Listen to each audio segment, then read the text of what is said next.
রমজান মাসের 5 ওয়াক্ত নামাজের পর যদি আপনি কোরআনুল কারীমের 5টি সূরার আমল করতে পারেন, তেলাওয়াত করতে পারেন, আল্লাহ রাব্বুল আলামিন আপনার জীবনের সমস্ত গুনাহগুলো ক্ষমা করে দিবে এবং আপনার পরিবার সংসার থেকে সব অভাব অনটনগুলো দূর করে দিয়ে আপনার জন্য রিজিকের দরজা, বরকতের সবগুলো দরজা আল্লাহ রাব্বুল আলামিন খুলে দিবে এবং আপনার পরিবার সংসার থেকে বিপদ আপদ বালা মুসিবতগুলো দূর করে দিবে।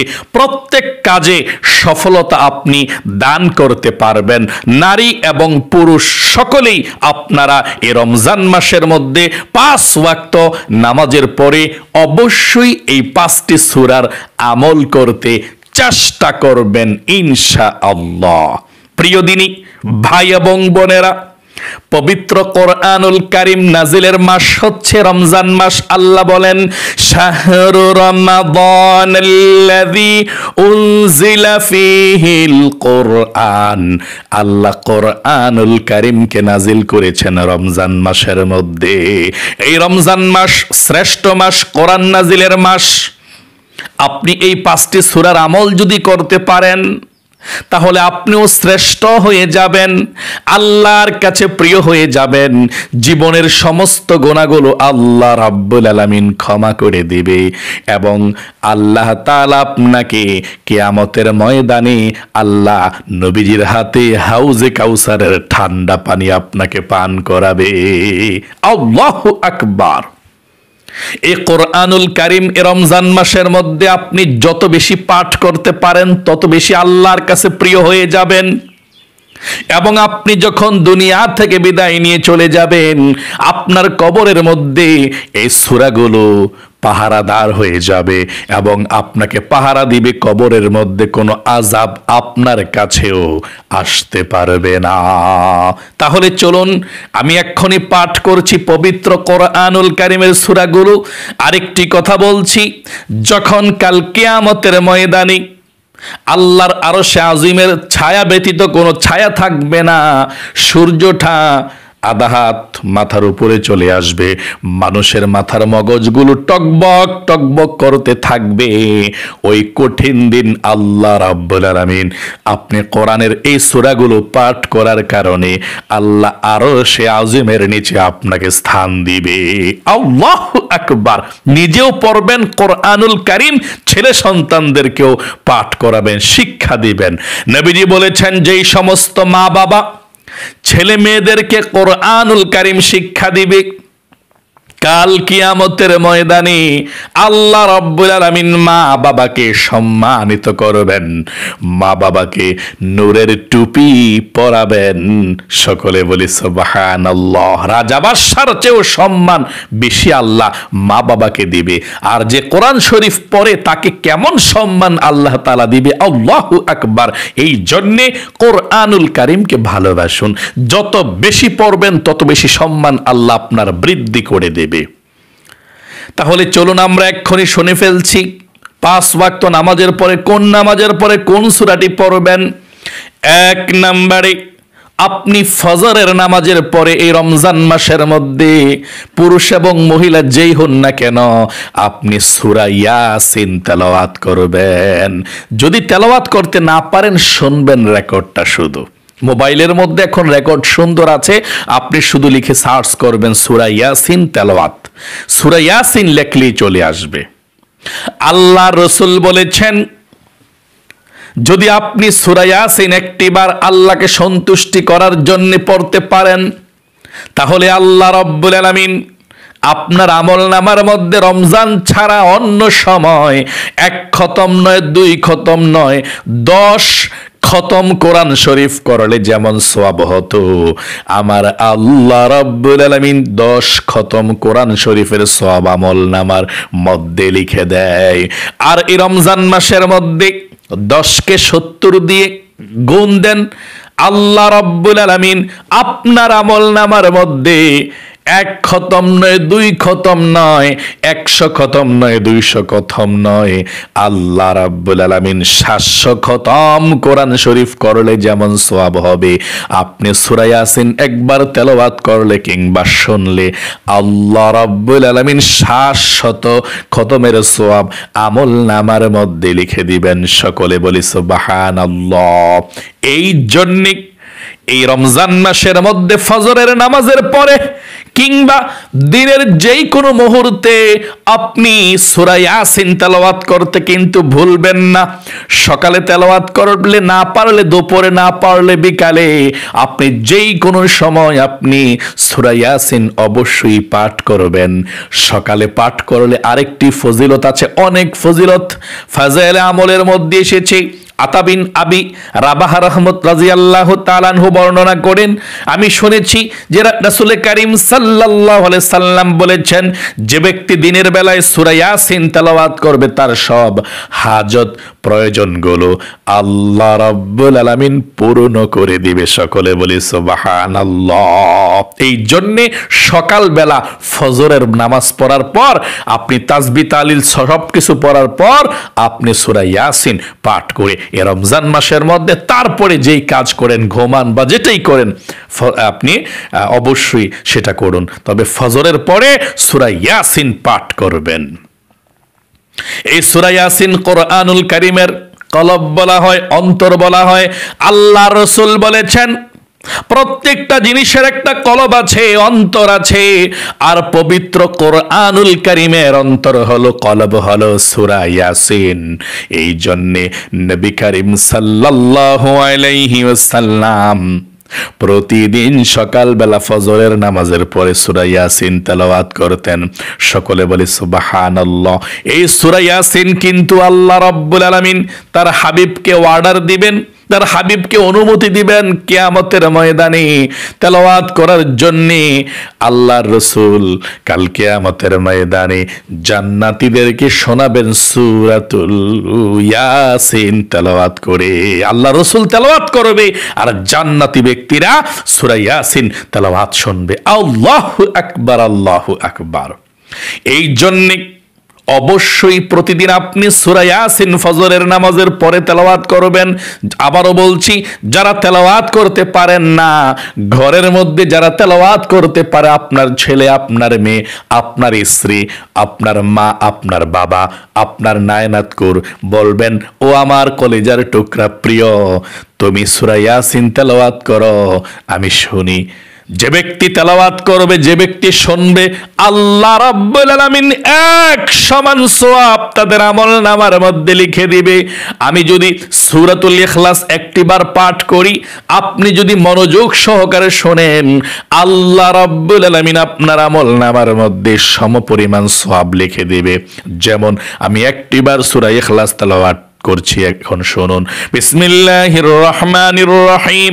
কুল হুয়াল্লাহু আহাদ, আল্লাহুস সামাদ, লাম ইয়ালিদ ওয়া লাম ইউলাদ ওয়া লাম ইয়াকুল লাহু কুফুয়ান আহাদ। আমি তেলাওয়াত করার কারণে আল্লাহ রাব্বুল আলামিন আমার আমলনামার মধ্যে রমজান মাসের মধ্যে 700 সিপারা, মানে রমজানের বাহিরে 10 সিপারা কোরআন শরীফ পড়ার সওয়াব লিখে দেয়। আর রমজানের মধ্যে আল্লাহ 700 সিপারা কোরআন শরীফ পড়লে যেমন সওয়াব হতো, আল্লাহ তেমন সওয়াব আমলনামার মধ্যে লিখে দেয়। আল্লাহু আকবার। আপনি 10 সিপারা, 20 সিপারা, 30 সিপারা, 40 সিপারা, মানে মোট কথা যত সংখ্যা বৃদ্ধি হবে, যেমন রমজান মাসের মধ্যে 70 গুণ বৃদ্ধি করে দেয় সওয়াব। আল্লাহু আকবার। তেমন সওয়াব আমারও হয়েছে, আপনারও হয়েছে, একটুও কম বেশি হয় না। আল্লাহু আকবার। এই জন্যে যারা ইয়াসিন সূরা পড়বেন, যারা না পড়বেন, শুনবেন মনোযোগ দিয়ে, একই সমান সওয়াব পাবেন। মোবাইল থেকেও শুনতে পারেন, কোনো সমস্যা নেই। যারা স্মার্ট টিভিতে ইউটিউব ব্যবহার করেন, ওয়াজ নসিহত শোনেন, স্মার্ট টিভি থেকেও শুনতে পারেন। 2 নম্বরে আপনি জোহরের নামাজের পরই সূরাতুল ফাতাহ তেলাওয়াত করবেন।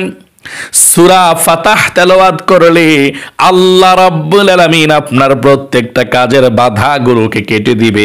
আল্লাহ আপনাকে প্রত্যেকটি কাজের মধ্যে সফলতা দান করবে। বুখারী শরীফের মধ্যে এসেছে, সকলে বলি সুবহানাল্লাহ।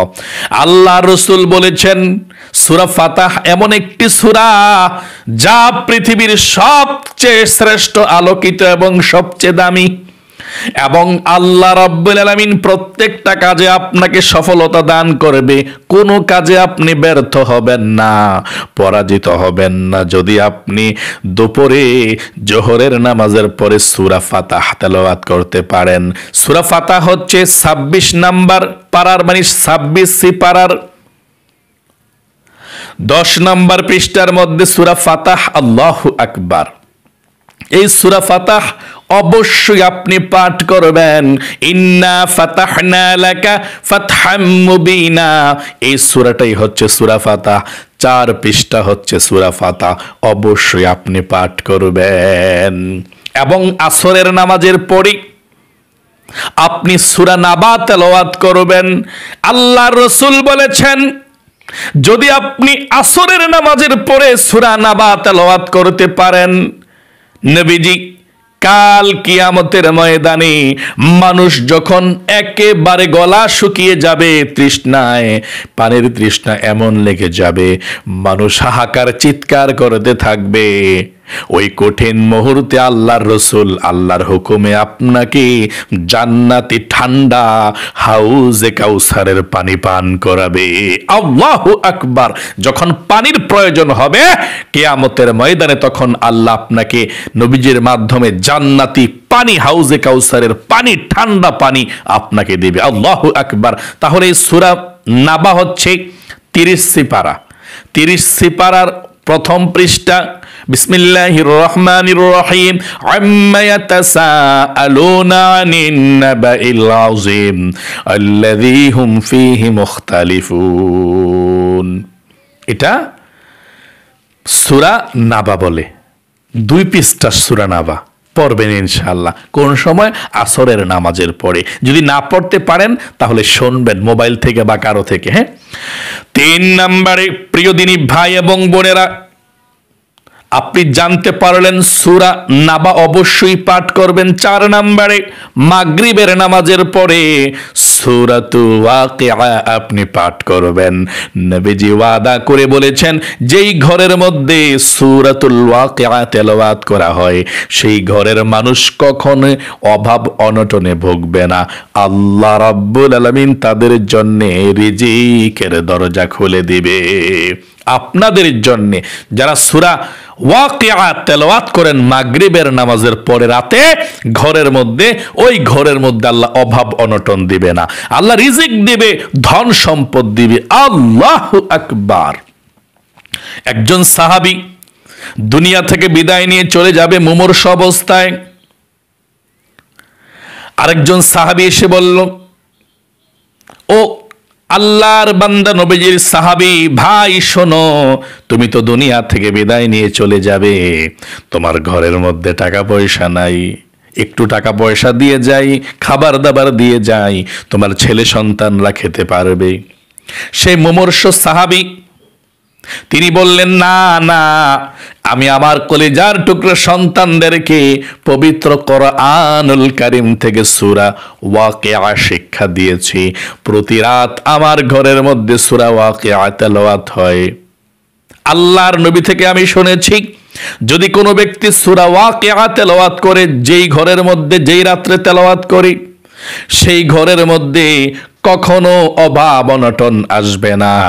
আল্লাহ রাব্বুল আলামিন সেই ঘরের মধ্যে রিজিক দিয়ে ভরপুর করে দেবে। এই জন্য প্রতি রাত্রে আল্লাহর রাসূল সূরা ওয়াকিয়া তেলাওয়াত করেছেন। আপনারাও প্রতি রাত রমজান মাসের মধ্যে সূরা ওয়াকিয়া তেলাওয়াত করবেন। সূরাতুল ওয়াকিয়া হচ্ছে 27 পারার মধ্যে সূরাতুল ওয়াকিয়া আছে। আল্লাহু আকবার। এই সূরাতুল ওয়াকিয়া 27 পারার 13 নম্বর পৃষ্ঠার মধ্যে আছে। অবশ্যই সূরা ওয়াকিয়া, ওয়াকিয়া আপনি পাঠ করবেন। নিজের পাঠ করতে না পারলে অন্যজনকে দিয়ে শুনবেন পাঠ করি, অথবা মোবাইলের মধ্যে সার্চ দিবেন সূরা ওয়াকিয়া। সূরা ওয়াকিয়ার প্রথম আয়াত হচ্ছে বিসমিল্লাহির রহমানির রহিম, ইযা ওয়াকাতিল ওয়াকিআতু লাইসা লিওয়াকাতিহা কাযাবা খাফিদাতুর রাফিআ। 5 নম্বরে সর্বশেষ, এশারের নামাজের পরে অথবা তারাবি নামাজের পরে অথবা ঘুমানোর পূর্বে, রাতের যেই কোনো সময় আপনি ঘুমানোর পূর্বে সূরাতুল মুলুক আপনি পাঠ করবেন। এশারের নামাজটা পড়ার পর তারাবি নামাজ তো পড়বেন, তারাবি নামাজটা পড়ার পরপরই পড়বেন, অথবা একটু পরে পড়তে পারেন, কোনো সমস্যা নাই। রাতে ঘুমানোর পূর্বে সূরা মুলুক আপনি অবশ্যই পাঠ করবেন ইনশাআল্লাহ। আল্লাহ রসুল বলেছেন, কেমন পাওয়ার শুনুন সূরা মুলুকের। যে ব্যক্তি প্রতি রাতে এশারের নামাজের পরে সূরাতুল মুলুক পাঠ করে ঘুমাবে, আল্লাহ রসুল বলেছেন তাকে যখন অন্ধকার কবরের মধ্যে রাখা হবে, কবরের আযাব তার কাছেও আসতে পারবে না। কবরের আযাবকে বলবে, চলে যাও, আমি সূরা মুলুক, সে দুনিয়ার মধ্যে আমাকে পাঠ করেছে, তেলাওয়াত করেছে, তাকে ছেড়ে আমি যাব না, চলে যাও এখান থেকে, তুমি তাকে তোমরা ডিস্টার্ব করো না, সে অনেক কষ্ট করে এসেছে। মুনকার নাকির ফেরেশতা বলবে, তাহলে তুমি কখন চলে যাবা? সূরা মুলুক বলে, না না, আমি চলে যাব না, আমি জান্নাতে পৌঁছানোর আগ পর্যন্ত আছি। তখন সূরা মুলুক বলবে, যা কিছু বলার আমাকে প্রশ্ন করো, কি বলতে চাও? আল্লাহু আকবার, তাকে ডিস্টার্ব করো না। সূরাতুল মুলুক যদি পাঠ করতে পারেন, কবরের মধ্যে একটু আপনার ভয় লাগবে না। এই জন্যে ও ভাই বোনেরা, প্রতি রাতে ঘুমানোর পূর্বে এশারের নামাজের পরে অবশ্যই আপনারা সূরাতুল মুলুক পাঠ করে ঘুমাবেন। কবরের মধ্যে আমরা কিভাবে থাকবো? ছেলে মেয়ে, স্ত্রী, পরিবার পরিজন কেউ নাই, কিভাবে থাকবো, কিভাবে বাঁচবো, কিভাবে আমরা সেই কবরের মধ্যে অবস্থান করব? ভয়ঙ্কর কবর, ভয় লাগে।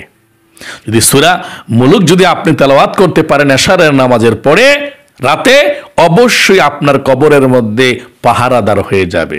সূরা মুলুক আপনাকে পাহারা দেবে, কোনো আঘাত, কোনো আযাব, স্পর্শ আপনাকে করতে পারবে না। সাপ, বিচ্ছু কোনো কিছুই আপনার কাছে আসতে পারবে না। সূরা মুলুক সব কিছুকে দূর করে দেবে। আল্লাহু আকবার। এবং নবীজি বলেছেন, সূরাতুল মুলুকের আরেকটি নামও আছে সূরাতুল মানা, বাধা প্রদানকারী সূরা। কিয়ামতের ময়দানে যখন বিচার হবে, জাহান্নামী হয়ে যাবে সূরা মুলুক পড়নেওয়ালা, গুনাহের কারণে, গুনাহ বেশি ছিল। আল্লাহ রাব্বুল আলামিন বলবেন, যাও জাহান্নামের মধ্যে চলে যাও। তখন সূরা মুলুক বলবে, আল্লাহ তাকে তুমি জাহান্নামের মধ্যে দিও না, সে দুনিয়ার মধ্যে আমাকে তেলাওয়াত করেছে। আল্লাহ, আজকে কঠিন দিনে যদি তুমি তাকে জাহান্নামের মধ্যে দিয়ে দাও, তাহলে আমাকে কোরআন থেকে মুছে দাও, আমি কোরআনের মধ্যে থাকতে চাই না, কারণ তুমি আমাকে অনেক আদর করে বানিয়েছ। সূরা মুলুক সে আমাকে তেলাওয়াত করেছে, তাকে নিয়ে আমি জান্নাতের মধ্যে প্রবেশ করতে চাই, তাকে জান্নাতের মধ্যে দিতে চাই। সে সূরা মুলুক তেলাওয়াত করেছে, সে জাহান্নামের উপযুক্ত না, জাহান্নামে যেতে পারে না। সে সূরা মুলুক তেলাওয়াত করেছে সে প্রতি রাতে। তখন আল্লাহ রাব্বুল আলামিন সূরা মুলুকের সুপারিশকে কবুল করবে, বলবে, যাও যাও, ও আমার বান্দা বান্দি, সূরাতুল মুলুক তেলাওয়াত করেছো, এই জন্য তোমাকে আমি জান্নাতের মধ্যে দিয়ে দিলাম। সূরা মুলুক হচ্ছে 29 পারার প্রথম পৃষ্ঠা সূরাটা, 3 পৃষ্ঠা সূরাটা দেখে দেখে পড়বেন, না পারলে শুনবেন, না পারলে কাউকে না পেলে মোবাইল থেকে শুনবেন। সূরা মুলুক, এটাই হচ্ছে সূরা মুলুক। আমি পাঠ করছি 2টি আয়াত। বিসমিল্লাহির রহমানির রহিম, তাবারাকাল্লাযী বিয়াদিহিল মুলকু ওয়া হুয়া আলা কুল্লি শাইইন কাদির, আল্লাযী খালাকাল মাউতা ওয়াল হায়াতা লিয়াবলুয়াকুম আইয়ুকুম আহসানু আমালা। আল্লাহ রাব্বুল আলামিন আপনাদের সকলকে এই পবিত্র মাহে রমজান মাসের মধ্যে বিশেষ করে 5টি সূরা 5 ওয়াক্ত নামাজের পর যাতে পড়তে পারেন। 5টি যদি নাও পারেন, ফজরের পরে হইলে ইয়াসিন পড়বেন, মাগরিবের পরে ওয়াকিয়া পড়বেন, ঘুমানোর পূর্বে এশারের নামাজের পরে তারাবির পরে সূরা মুলুক পড়বেন। এই 3টি সূরা কম পক্ষে পড়বেন, ইনশাআল্লাহ কপাল খুলে যাবে, ভাগ্য পরিবর্তন হয়ে যাবে, আল্লাহর প্রিয় হয়ে যাবেন, আখিরাতের বাদশা হয়ে যাবেন। কবরের মধ্যে কোনো ভয় থাকবে না, অভাব অনটন দুনিয়ার মধ্যে থাকবে না। আল্লাহর রহমত বরকত আপনার সঙ্গে থাকবে। আল্লাহ কবুল করুক, মঞ্জুর করুক, আপনাদের পরিবার সংসারে শান্তি দেখ, এই পবিত্র মাহে রমজানের বরকত রহমত দান করুক। সকলে কমেন্ট বক্সের মধ্যে লিখবেন আমিন এবং ভিডিওতে একটি লাইক দিবেন। যারা কমেন্ট বক্সের মধ্যে আমিন লিখেছেন এবং ভিডিওতে একটি লাইক দিয়েছেন, আল্লাহ তাদের জন্য প্রাণ খুলে দোয়া করি, তাদেরকে ভালো রাখো, সুস্থ রাখো, পরিবার সংসারে শান্তি দিও, জীবনে একবার মক্কা মদিনায় নিও, আমিন। আজ এ পর্যন্তই, আবারও অন্য কোনো ভিডিওতে দেখা হবে ইনশাআল্লাহ। সেই পর্যন্ত আপনাদের সকলের সুস্বাস্থ্য আল্লাহর কাছে কামনা করে আজ এখানে বিদায় নিচ্ছি। আসসালামু আলাইকুম ওয়া রাহমাতুল্লাহি ওয়া বারাকাতুহু।